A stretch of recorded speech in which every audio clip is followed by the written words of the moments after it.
दीदी के साथ बदलते भारत की शान।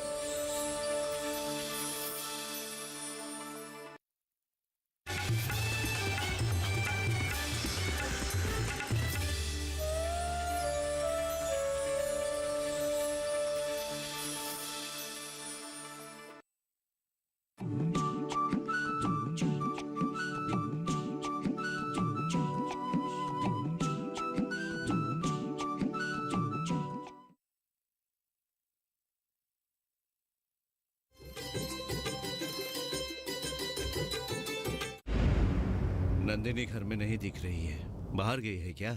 वो दुकान से कुछ सामान लाने के लिए गई है। ऋषभ और रिया अपने कमरे में सो रही है। जानती हो अनीता, अगर रिया की जगह एक लड़का होता कितना अच्छा होता।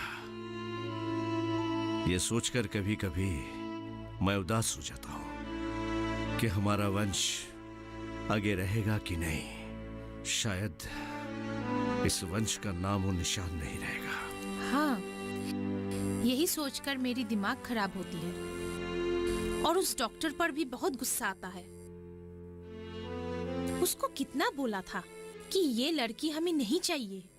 सारा का सारा रुपया यूं ही बर्बाद हो गया। रिया को माँ के पेट में मरने के लिए जितनी ही दवाई दी थी ना, एक भी काम नहीं आया। उन दवाइयों की वजह से आज रिया की ये हालत है। अब रिया को इस हालत में देखकर आहें भरते रहो और जिंदगी भर बोझ ढोते रहो। अब क्या करें? हमारी तो किस्मत ही खराब है। क्या सोचा था और क्या हो गया। नंदिनी,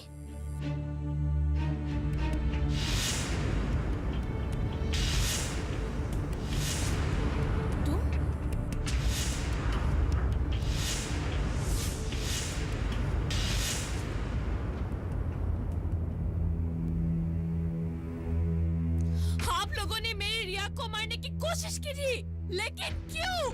नंदिनी, तुम कब आई? तुम तो बाजार गई थी ना? मैंने पूछा आप लोगों ने ऐसा क्यों किया?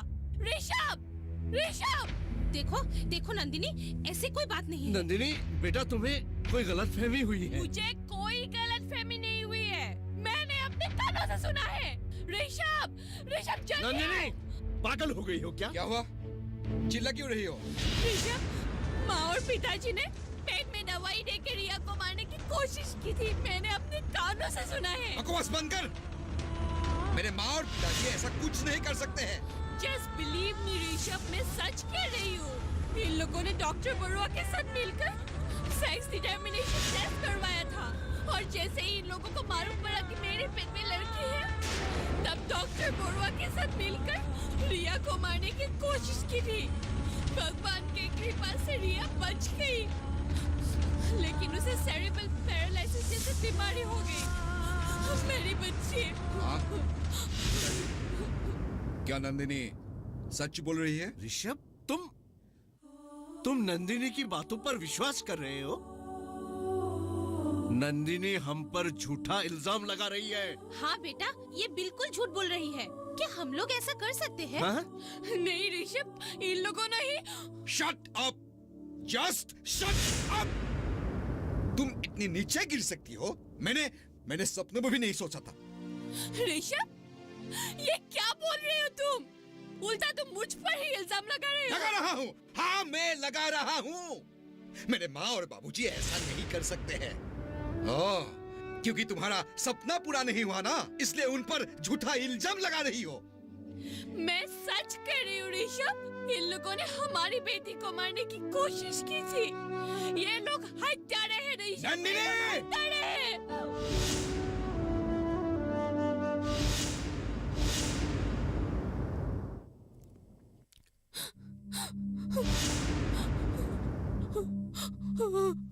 अगर फिर से तेरी मुंह पर ऐसी बात आई तो मुझसे बुरा और कोई नहीं होगा।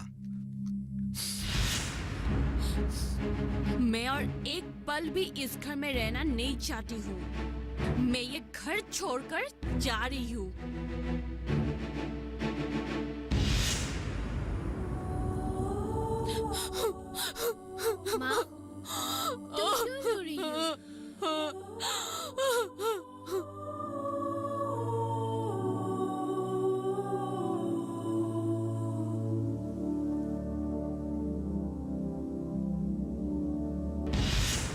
देखो बेटा ऋषभ, बहू की हालत ठीक नहीं लग रही है क्योंकि रिया को इस हालत में देख देख कर उसकी दिमागी संतुलन शायद खो बैठी है। और ये कपड़े बैग में क्यों भर रही हो? क्या तुम कहीं जा रही हो? सिर्फ मैं नहीं रिया, तुम भी मेरे साथ जा रही हो। अब हम यहाँ और नहीं रहेंगे। लेकिन क्यों माँ? क्या हुआ है? और घर छोड़ के हम कहाँ रहेंगे? जहाँ भी हो रहेंगे, लेकिन इस घर में एक पल भी नहीं रहेंगे। देखो रिया, यहाँ पे हमें चाहने वाला कोई भी नहीं है। तुम फिक्र मत करो। क्या तुम्हें विश्वास होता है बेटा कि हम लोग ऐसा कुछ कर सकते हैं? आप लोगों पर मुझे पूरा विश्वास है। जानता हूँ बेटा, जानता हूँ, जानता हूँ। हम दोनों किराए के घर में रहेंगे। मैं नौकरी करूंगी और तुम्हें एक अच्छी सी स्कूल में एडमिशन भी दिला दूंगी। तुम घर छोड़कर कहीं नहीं जा सकती। लोग क्या कहेंगे? तुम्हें अभी भी लोगों की पड़ी है, मेरी या रिया की कोई फिक्र नहीं है। मुझे तो तुमसे बात करते ही शर्म आती है। मैं जरूर जाऊंगी। तुम नहीं जा सकती। मैं जाऊंगी। नहीं जा सकती। मैं जरूर जाऊंगी। नहीं जा सकती। जाऊंगी जाऊंगी जाऊंगी। सुना तुमने? नंदिनी! नहीं Rishabh, I am leaving you.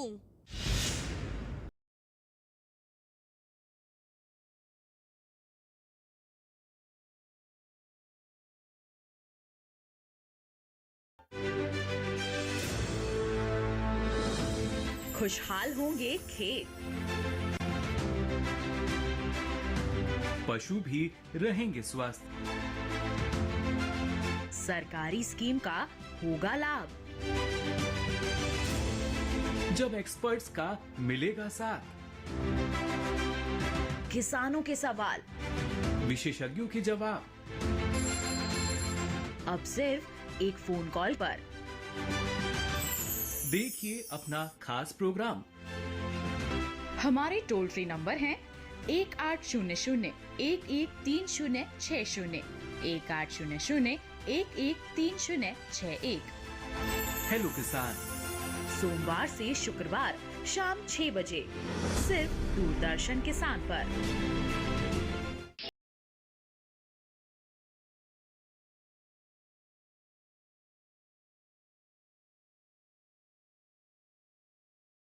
सकती हूँ नंदिनी, तुझे किराए की घर की क्या जरूरत है? देख, मेरा पूरा घर खाली पड़ा है और ऊपर से मेरे हस्बैंड भी कलकत्ता रहते हैं। क्यों रिया, हम तीनों एक साथ रहेंगे, अच्छा लगेगा ना? हाँ माला आंटी, मैं यहाँ रहकर स्कूल भी जा सकती हूँ। वही तो। देख, मेरे घर के पास एक अच्छी स्कूल है, तुझे वहाँ पे नौकरी मिल जाएगी और रिया का भी एडमिशन हो जाएगा। लेकिन उतना सैलरी नहीं मिलेगा, चलेगा ना? सैलरी की बात नहीं है, और पिताजी ने वैसे भी मेरे नाम पर कुछ डिपॉजिट छोड़े हैं। हम दोनों के लिए वही काफी है। अरे वाह, वो तो बहुत अच्छी बात है। अच्छा सुन नंदिनी, मैं तो एक बात बोलना ही भूल गई। कौन सी बात? मैंने रिया के लिए junior Assam idol singing competition का फॉर्म लाके रखा है। क्या सच कह रहे हो माला आंटी? हाँ, बिल्कुल सच कह रही हूँ रिया। जल्दी से जल्दी फॉर्म फिल अप करके भेज देना। पता नहीं क्या होगा।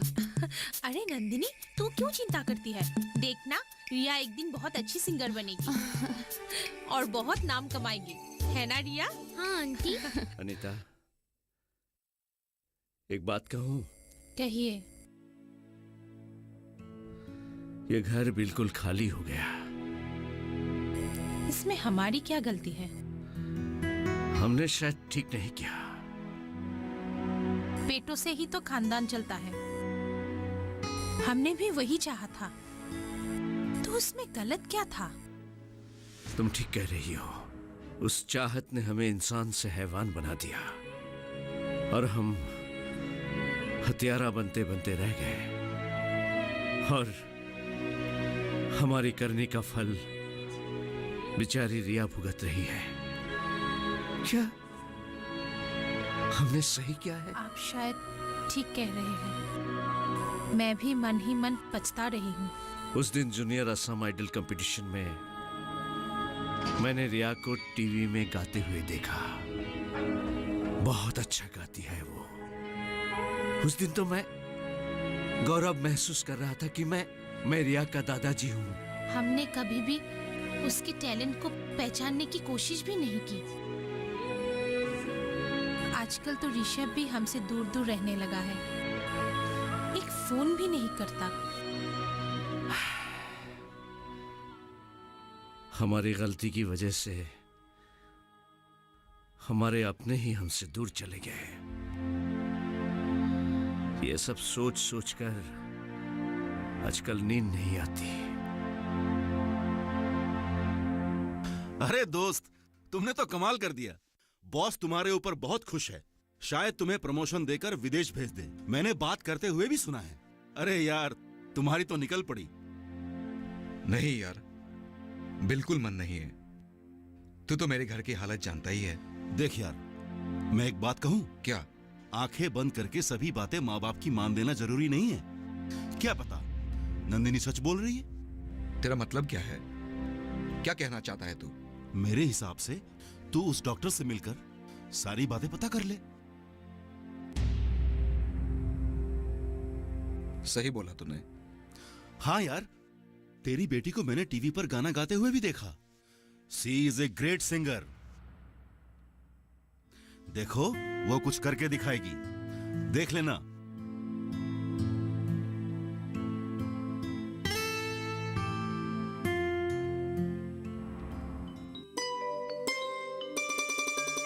अरे विवाहकर जी। अरे शर्मा, कैसे हो? मैं ठीक। बहुत दिनों बाद मुलाकात हाँ हुई। हाँ, आपकी पोती तो बहुत टैलेंटेड है। मेरा पूरा परिवार उसकी बहुत बड़ी फैन है। आप लोग तो बहुत लकी हो, सरस्वती जैसी पोती की दादा दादी हो। दिवाकर जी, अभी मैं चलता हूँ, आए ना कभी हमारे घर में। बिल्कुल। भाभी जी, चलता हूँ। नमस्ते।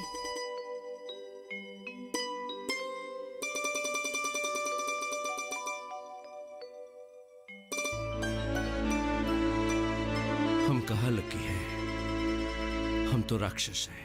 अपनी फूल सी बच्ची को मारना चाहा, हमेशा उसके साथ बुरा बर्ताव किया। मुझे तो अपने आप पर घिन आती है।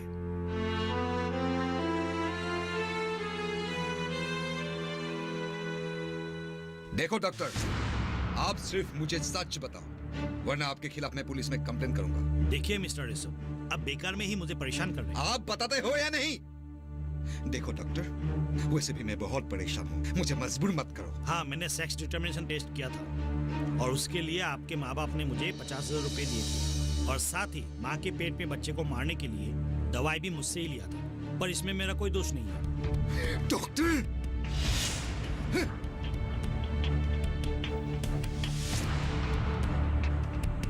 बेटा सुनो तो। एक शब्द भी मत कह। ऋषभ, हमसे गलती हो गई बेटा, हमें माफ कर दो। कभी नहीं। मेरी फूल सी बच्ची को आप लोगों ने मारने की कोशिश की, उसकी जिंदगी बर्बाद कर दी। आप लोगों ने मेरा विश्वास तोड़ा है। आप लोगों से कुछ भी बातें नहीं करनी।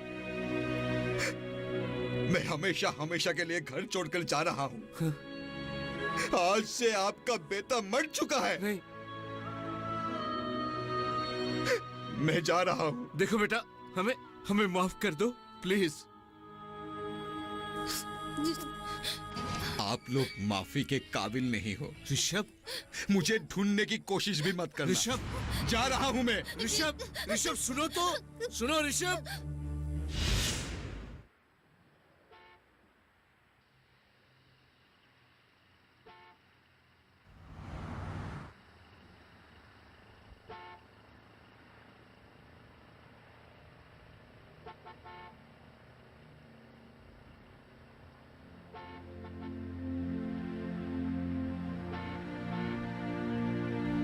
नंदिनी। ऋषभ, तुम यहाँ क्यों आए हो? नंदिनी, मुझे गलतियों का एहसास हो चुका है। मैं गलत था, मुझे माफ कर दो। घर चलो, हम लोग एक साथ रहेंगे, मिलजुल कर। एक बार रिया से मिलने दो प्लीज। कहाँ है मेरी बेटी? कहाँ है? कोई जरूरत नहीं है। रिया को बहुत मुश्किलों से मैंने संभाला है। अब हमें और परेशान मत करो। चले जाओ यहाँ से, फिर कभी वापस मत आना। चले जाओ। Please Nandini, try to understand. मैं बदल चुका हूँ। मैं वो पहले वाला ऋषभ नहीं हूँ। तुम समझने की कोशिश करो। कुछ भी नहीं सुनना है मुझे तुम पर एकदम भरोसा नहीं है। चले जाओ यहाँ सुनो से। ना। चले जाओ।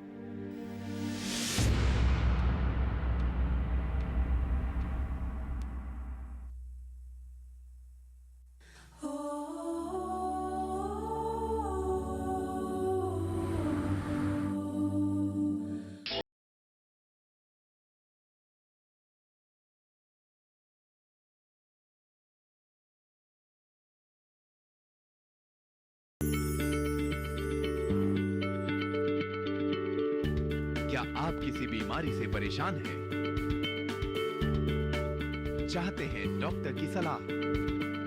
तो हम हैं आपके साथ। बताएंगे आपको जीने की राह। समस्याएं आपकी, समाधान देश के मशहूर विशेषज्ञों के। घर बैठे बात करें देश के जाने माने डॉक्टरों से। हमारे लाइव प्रोग्राम स्वस्थ किसान में हर शनिवार शाम 6 बजे से 7 बजे तक।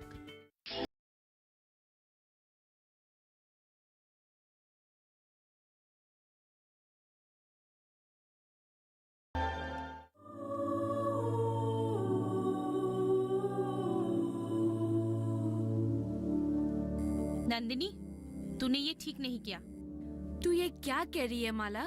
जिस इंसान की वजह से आज मेरी ये हालत है, उस इंसान को मैं इतने आसानी से माफ कर दूं? कभी नहीं माला, कभी नहीं। लेकिन नंदिनी, सुबह का भूला अगर शाम को वापस आता है, उसे भूला नहीं कहते। तू एक बार रिया के बारे में भी तो सोच। और ऋषभ तो आया ही है तुझसे माफी मांगने के लिए।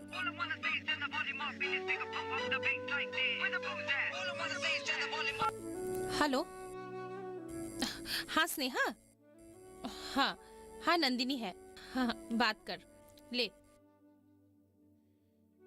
हाँ स्नेहा बोलो। क्या? कब? कैसे हुआ? ठीक है मैं आती हूँ, तुम चिंता मत करो। क्या हुआ नंदिनी? पिताजी का हार्ट स्ट्रोक हुआ है। मुझे अभी हॉस्पिटल जाना होगा माला। क्या तू सचमुच जाएगी? लेकिन नंदिनी, उन लोगों ने तेरे साथ। अब उन सब बातों का हिसाब किताब करने का टाइम नहीं है। वो लोग बुरे हैं तो होने दो, मुझे अपना कर्तव्य करना है। रिया स्कूल से आए तो उसका ध्यान रखना। तू रिया के बारे में छोड़, तू जा, जल्दी से तैयार हो जा। जा।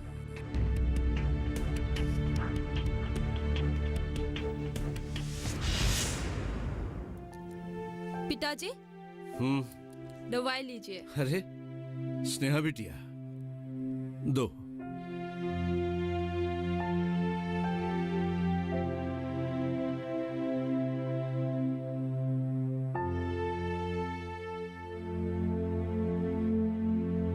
स्नेहा, बैठो बेटा।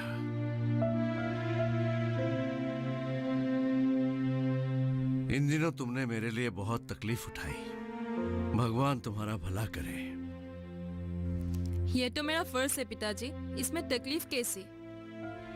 देखो बेटा, मैंने तुम्हारे साथ बहुत नाइंसाफी की। तुम्हारे सपनों को पैरों तले चकनाचूर कर दिया, कुचल दिया। फिर भी आज तुम ही मेरे पास खड़ी हो। पर जिसके लिए मैंने सब कुछ किया था, वही आज मेरे साथ नहीं है।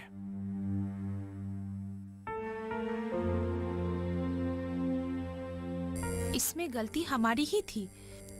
हमने हमेशा से ही लड़कों को ज्यादा महत्व दिया और लड़कियों को बोझ समझा, जिसका फल आज हम भुगत रहे हैं। देखा जाए तो माँ बाप के लिए लड़कियां ही असली संपत्ति होती है। और आज मैं गौरव महसूस कर रहा हूँ कि मेरी एक नहीं, दो बेटियां हैं। 2 बेटियां? मैं समझी नहीं पिताजी। हाँ, 2 बेटियां, तुम और नंदिनी। नंदिनी को देखो ना, कितनी महान है। हमने उसके साथ कितना बुरा बर्ताव किया, फिर भी हमारे बुरे दिनों में वही आज हमारे साथ खड़ी है। और उधर ऋषभ को देखो, इतना कुछ करने के बाद भी आज हमारे पास नहीं है वो। इसके लिए मैं ऋषभ को दोष नहीं दे रही हूँ। हमने जो भी अपराध किया है, इसके सामने तो वो कुछ भी नहीं है। अच्छा स्नेहा, ये बताओ, क्या नंदिनी ने हॉस्पिटल का सारा खर्चा उठाया?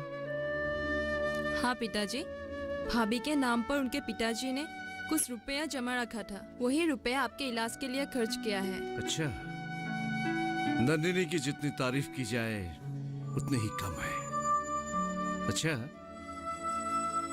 रिया का असम आइडल कंपटीशन का फाइनल कब है? कल है। भगवान करे रिया ही विनर हो। मैं भी तो बस भगवान से यही प्रार्थना करता हूँ, अपनी रिया ही विनर। क्या तुम मुझे माफ नहीं करोगे? क्या तुम मुझे सजा नहीं दोगी? सजा देने वाली मैं कौन होती हूँ? नंदिनी, मुझे बहुत पछतावा है। असल में मैं एक पुरुष प्रधान समाज का ईगो में रहने वाला पुरुष हूं, और ये सब मेरे ईगो के कारण हुआ है। लेकिन अब मैं पछता चुका हूं। प्लीज मुझे माफ कर दो, प्लीज।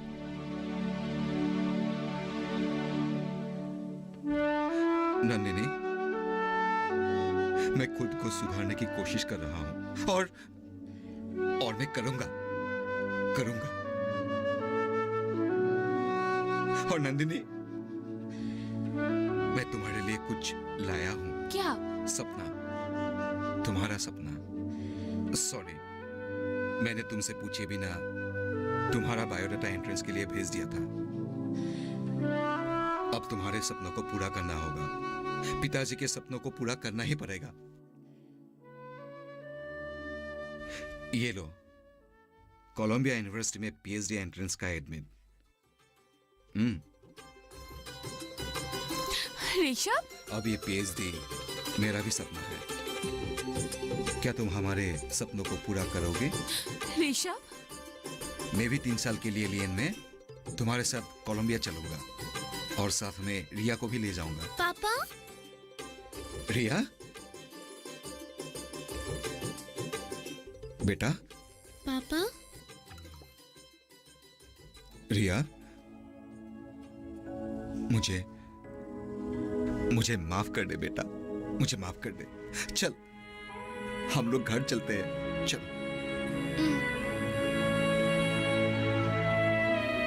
रिया? दादाजी?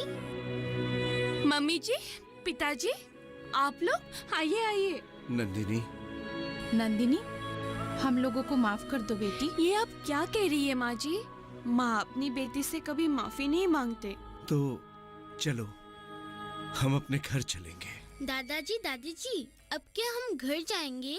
हाँ बेटा, हम अपने घर जाएंगे, और मैं तुम्हें खूब पढ़ाऊंगा। तुम्हें स्कूल छोड़ने जाऊंगा, स्कूल से लेकर आऊंगा, और जितने होमवर्क होंगे ना, हम साथ मिलकर करेंगे। तुम्हें कोई हेल्प चाहिए होगा तो मैं करूंगा, ठीक है?